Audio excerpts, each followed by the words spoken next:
हमारी स्थिति आटे के दीपक की तरह है। अगर आप आटे के दीपक को बाहर रखोगे तो कौवा ले जाएगा, और घर के अंदर रखेंगे तो चूहा ले जाएगा।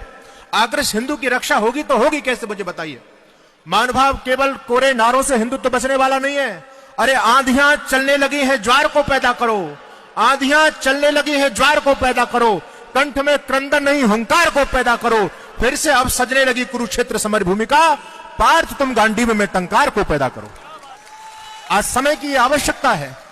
अगर हम लोग अभी भी नहीं जाग पाए तो फिर हमारा यह स्वर्णिम अवसर आने वाला नहीं है।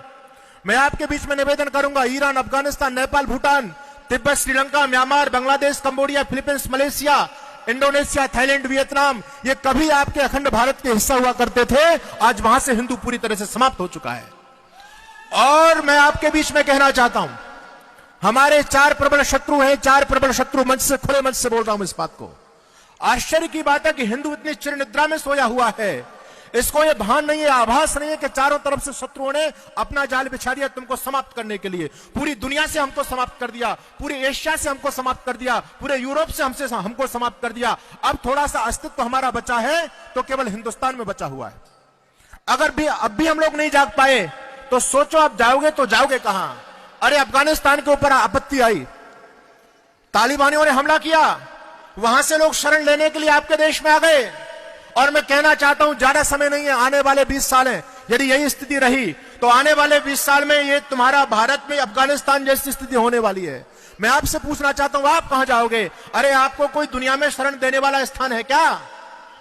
फिर भी हम सोए हुए हैं। आश्चर्य की बात है, यानी कितने कुंभकर्णी निद्रा में हम लोग सोए हुए हैं। तो आपको जगाने के लिए कार्यक्रम किया जा रहा है। महानुभावों, ये हिंदू की जो दुर्गति हुई है, इसके यदि कोई जिम्मेदार है तो हम संत सत्ता और धर्म सत्ता के लोग जिम्मेदार हैं।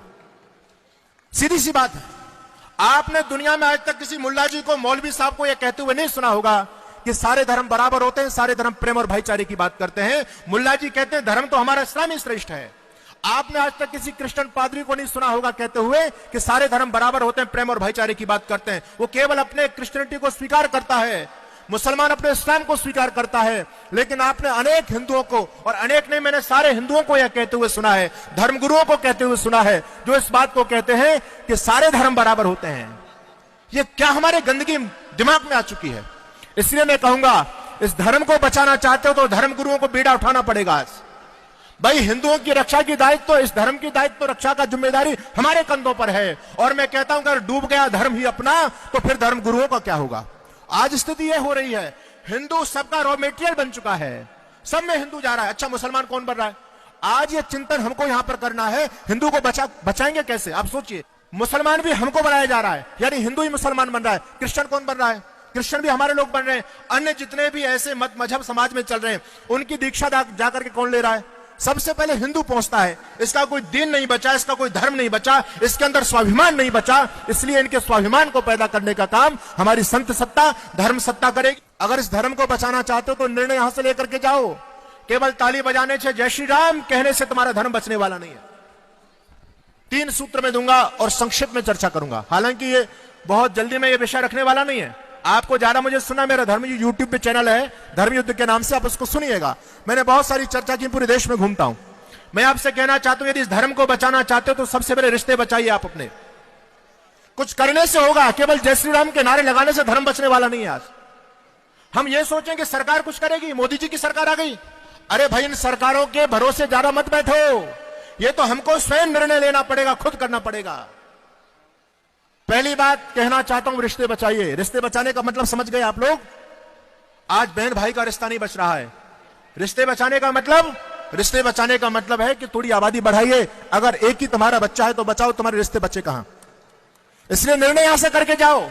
जितने भी हमारे नौजवान भाई यहां पर बैठे हैं, बहनें बैठी हैं, और जो बुजुर्ग लोग हैं, जाकर के अपने बच्चों को ये तो कहो, भाई धर्म पर संकट है। अरे एक बच्चा धर्म के लिए आपका होना चाहिए। रिश्ते बचाइए।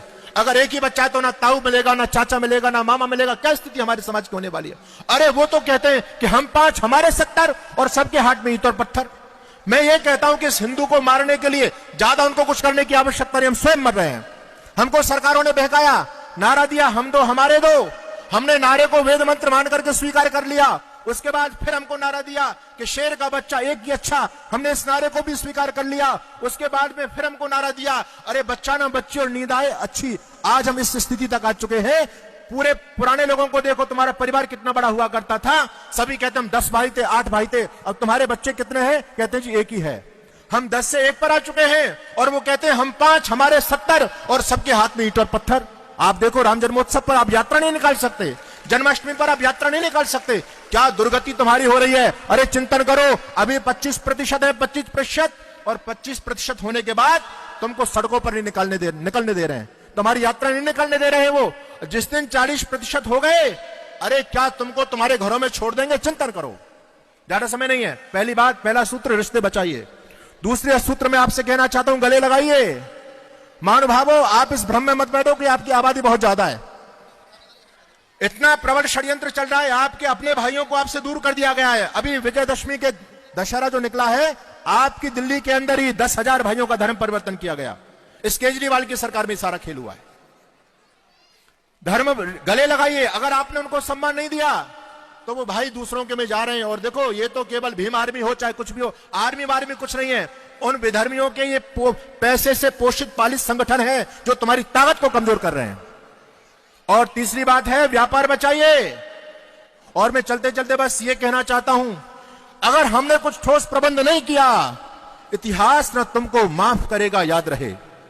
इतिहास न तुमको माफ करेगा। चिंतन करो, आने वाला 20 साल भारत क्या होने वाला है। इस देश में सर तन से जुदा के नारे लग रहे हैं।